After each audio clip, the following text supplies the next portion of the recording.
आपका स्वागत है हमारे YouTube चैनल रिलैक्स माइंड में। श्रीमद् भगवत गीता में जीवन का सार है। जिसने भी श्रीमद् भागवत गीता का पढ़ लिया उसका जीवन धन्य समझो। अगर आपने संपूर्ण गीता नहीं भी पढ़ा है, फिर भी अगर आपने श्रीमद् भगवत गीता का यह 31 उपदेश सुन लिया तो भी आपका जीवन धन्य हो जाएगा। श्रीमद् भगवत गीता के पास दुनिया की हर समस्या का समाधान है। आपके हर सवालों का जवाब है भगवत गीता ही है, जो आधुनिक युग में समस्याओं से घिरे हुए मनुष्य को एक कर्मशील जीवन जीने के लिए प्रेरित करती है। गीता ऐसे प्रेरणादायक संदेशों का महासागर है जो जीवन से निराश मनुष्य को आशाओं से भर देती है। श्रीमद् भगवत गीता एकमात्र ऐसा ग्रंथ है जो मनुष्य को जीने का सही तरीका बताती है। गीता जीवन में धर्म, कर्म और प्रेम का पाठ पढ़ाती है। श्रीमद् भगवत गीता का ज्ञान मानव जीवन और जीवन के बाद का जीवन दोनों के लिए उपयोगी माना गया है। भगवत गीता में कुल 18 अध्याय हैं और 700 श्लोक है,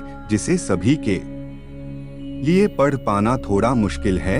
इसीलिए आज के इस बेहद ही खास वीडियो में हम श्रीमद् भगवत गीता के 31 विचारों के बारे में बात करने वाले हैं, जिन्हें जानकर आपका जीवन पूरी तरह से बदल जाएगा। इसलिए इन विचारों को आप हर रोज जरूर सुने। तो चलिए जानते हैं भगवत गीता के 31 महत्वपूर्ण विचारों को। भगवान श्री कृष्ण कहते हैं, कर्म करो लेकिन फल की इच्छा मत रखो, अर्थात अपने सारे कर्म भगवान को समर्पित करके करो। जो लोग इस प्रकार से कर्म करते हैं वह कर्मयोगी कहलाते हैं। कर्मयोगी की स्थिति इस संसार में एक दाता के समान है और वह कुछ पाने की कभी चिंता नहीं करता। वह जानता है कि वह दे रहा है और बदले में कुछ मांगता नहीं, और इसीलिए वह दुख के चंगुल में नहीं पड़ता। कर्म फल का त्याग कर धर्म निरपेक्ष कार्य का संपादन भी पूजा के समान हो जाता है। संसार का कोई भी कार्य ब्रह्मा से अलग नहीं है, इसलिए कार्य की प्रकृति कोई भी हो निष्काम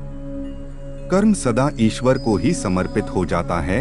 पुनर्जन्म का कारण वासनाओं या अतृप्त कामनाओं का संचय है। कर्मयोगी कर्मफल के चक्कर में ही नहीं पड़ता, अथ वासनाओं का संचय भी नहीं होता। इस प्रकार कर्मयोगी पुनर्जन्म के बंधन से भी मुक्त हो जाता है और वह परमात्मा के परम धाम को प्राप्त होता है। मृत्यु का भय होना अज्ञानता है। मृत्यु सिर्फ इस नश्वर शरीर की होती है, लेकिन आत्मा अजर अमर है। शरीर के मारे जाने पर भी आत्मा का नाश नहीं होता। आत्मा को शस्त्र काट नहीं सकते और न अग्नि इसे जला सकती है, जल इसे गीला नहीं कर सकता और न ही वायु इसे सुखा सकती है।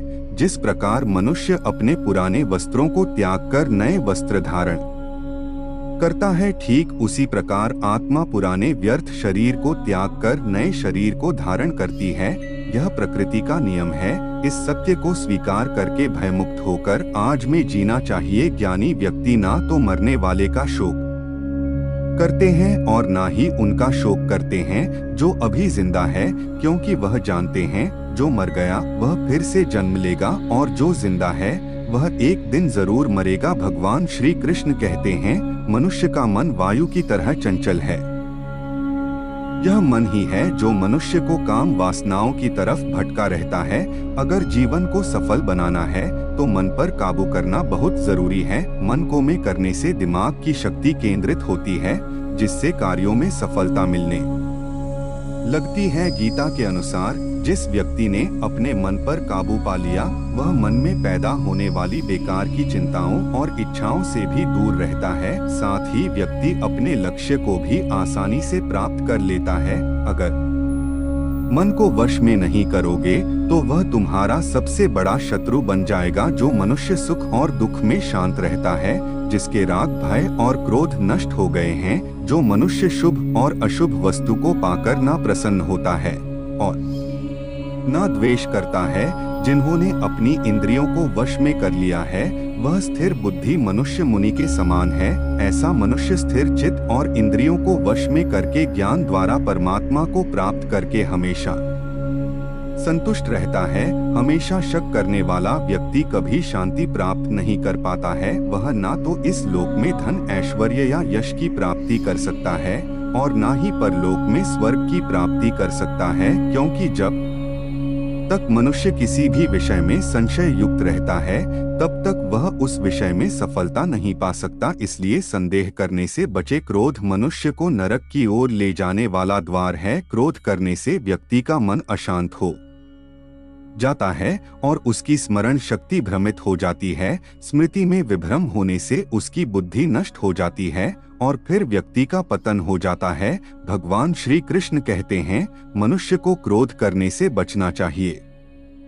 कितना भी गुस्सा आए स्वयं को शांत रखने का प्रयास करें। भगवान श्री कृष्ण कहते हैं, जिस प्रकार समुद्र की स्थिति अचल है, भारी से भारी आंधी तूफान आने पर या अनेक नदियों के जल प्रवाह उसमें प्रविष्ट होने पर भी वह अपनी स्थिति से विचलित नहीं होता, मर्यादा का त्याग नहीं करता, उसी प्रकार परमात्मा के स्वरूप में स्थित योगी की स्थिति भी सर्वथा अचल होती है।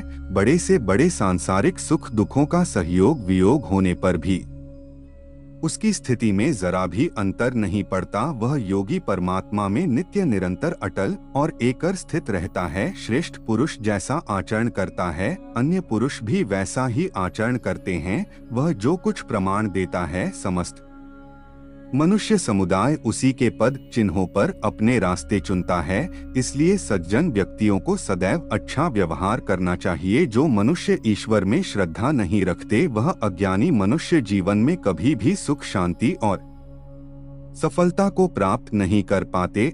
मनुष्य की बुद्धि विपरीत हो जाती है। वे लौकिक और पलौ सब प्रकार के सुख साधनों को विपरीत ही समझने लगते हैं। इसी कारण वे विपरीत आचरण में प्रवृत्त हो जाते हैं। इसके फल स्वरूप उनका इस लोक में और परलोक में पतन हो जाता है। वे अपनी वर्तमान स्थिति से भी भ्रष्ट हो जाते हैं और मरने के बाद उनको अपने कर्मों का फल भोगने के लिए सकर ककर आदि नीच योनियों में जन्म लेना पड़ता है या घोर नरक में पड़कर भयानक यातनाएं भोगनी पड़ती है।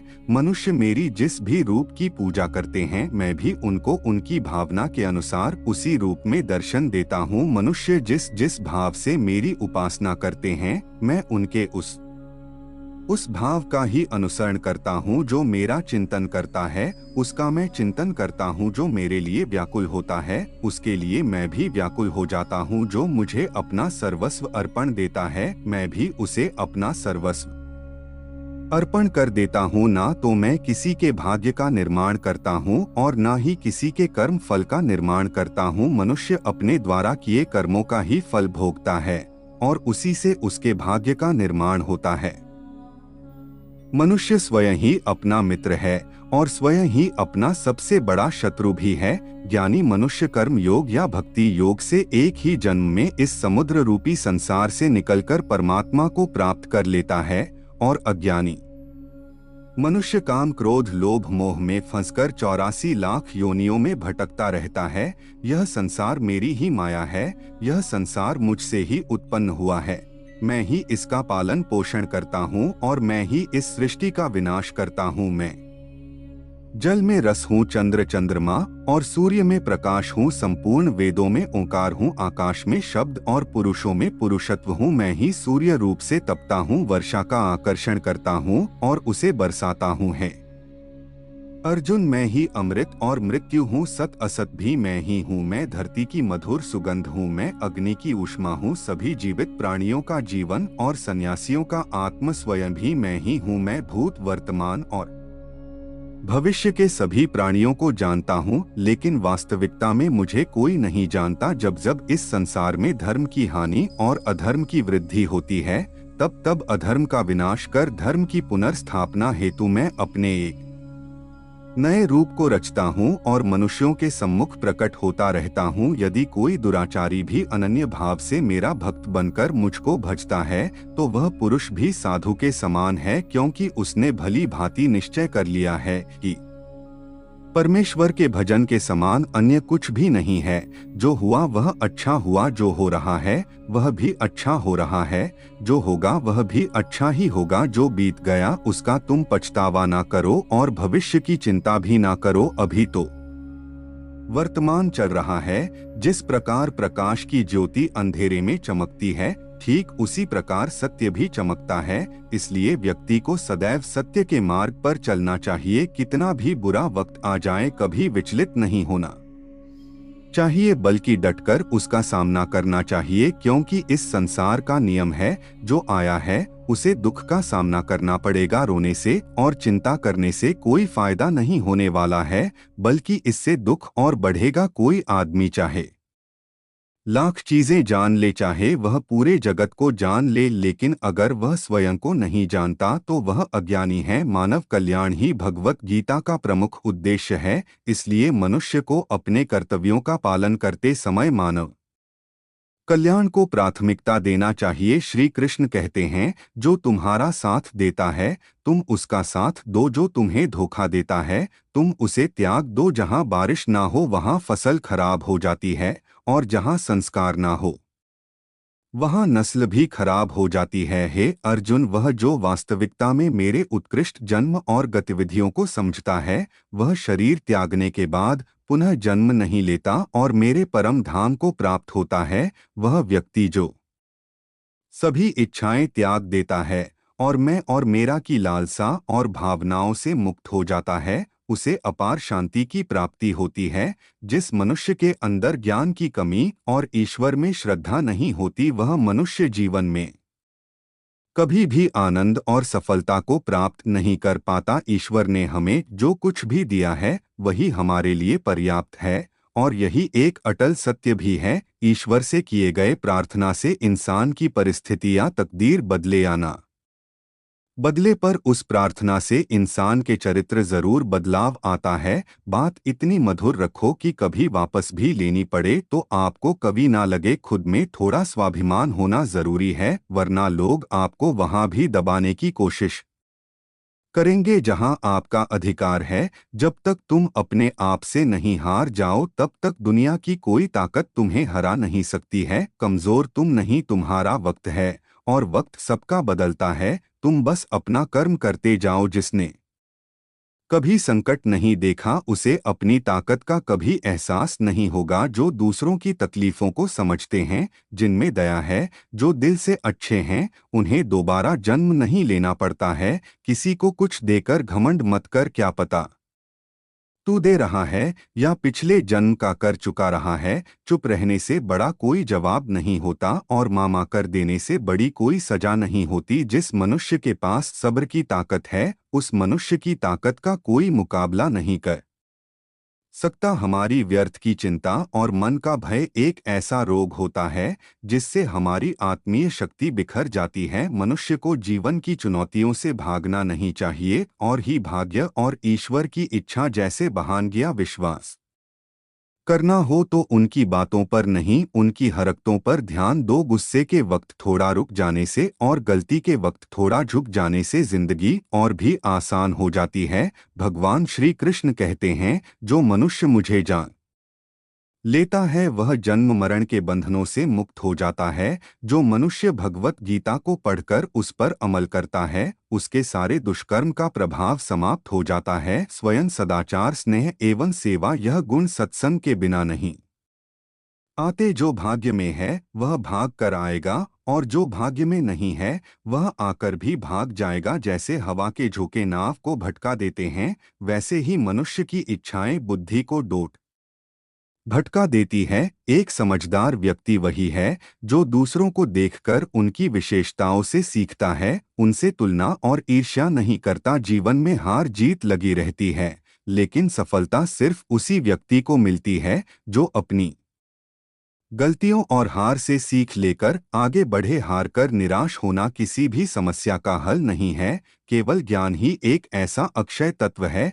जो कहीं भी, किसी भी अवस्था में और किसी भी काल में मनुष्य का साथ नहीं छोड़ता। धरती पर जिस प्रकार मौसम में बदलाव आता है, उसी प्रकार जीवन में भी सुख दुख आता जाता रहता है। युद्ध हो या जीवन, सफलता केवल 3 शस्त्रों से प्राप्त होती है: धर्म, धैर्य और साहस। कोई भी मनुष्य जन्म से नहीं बल्कि अपने कर्मों से महान बनता है। कुछ पाना है तो खुद पर भरोसा कीजिए, क्योंकि सहारे कितने भी सच्चे और अच्छे हो, साथ छोड़ ही जाते हैं। मित्र गरीब है या अमीर मायने नहीं रखता, बल्कि वह आपके बुरे समय में आपका साथ कितना देता है यह मायने रखता है। धर्म चाहे जो भी हो, अच्छे इंसान बनो, हिसाब हमारे कर्म का होगा, धर्म का नहीं। जो मनुष्य मुझसे परम प्रेम करके इस परम रहस्य युक्त गीता शास्त्र को मेरे भक्तों में कहेगा, वह मुझको ही प्राप्त होगा, इसमें कोई संदेह नहीं है। उससे बढ़कर मेरा प्रिय कार्य करने वाला मन मनुष्य में कोई भी नहीं है,